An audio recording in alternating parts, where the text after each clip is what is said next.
चांगली कुस्ती आणि तगडा पंच अशी कुस्ती लागलेली आहे। लाल रंगीचा पैलवान अण्णा कोळेकर, देशिंग नावाचं गाव आहे, कवठेमहांकाळ तालुका, सांगली जिल्हा। त्याचे वडील तिथं सरपंच आहेत कित्येक वर्ष आणि फार मोठं मैदान स्वतः भरवतात असा अण्णा कोळेकर गंगावेश तालमीला सराव करतो कोल्हापूरला।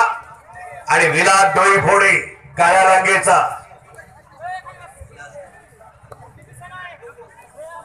कोकणस्था तालीम पुणे।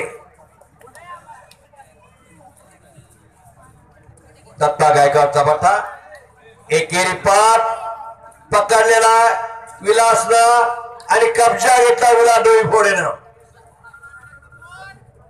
हिस्साला लांबवण्याचा प्रयत्न विलासचा।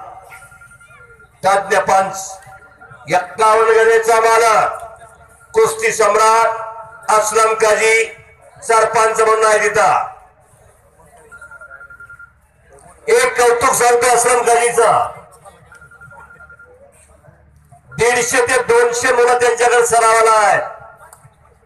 एका दानशूर व्यक्तीनं सुभाष जोशी एक उद्योगपती त्यांनी स्वतः तालीम बांधून दिली असलम काजीला।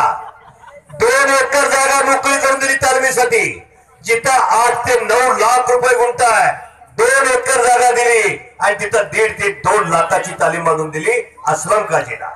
असे सुभाष शेठ दानशूर व्यक्तिमत्व जैनाचे आहे आणि तालमीला नाव दिलं शिवछत्रपती आकाला।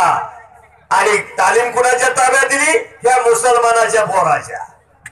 सर्व धर्म समभावाचं प्रतीक म्हणजे कुस्ती, ते त्याला अक्षरशः दाखवून दिलेला आहे सुभाष शेठ शहानं। तो काय पैलवान नाही, त्याच्या घराण्यात पैलवान नाही, पण या पोरावरच खुश झाला। अशी असते कुस्ती। आणि अंगावर डंकी टाकून परत आला विलास, पंचाचा निर्णय विलास डोई फोडे डंकी डावावर विजयी।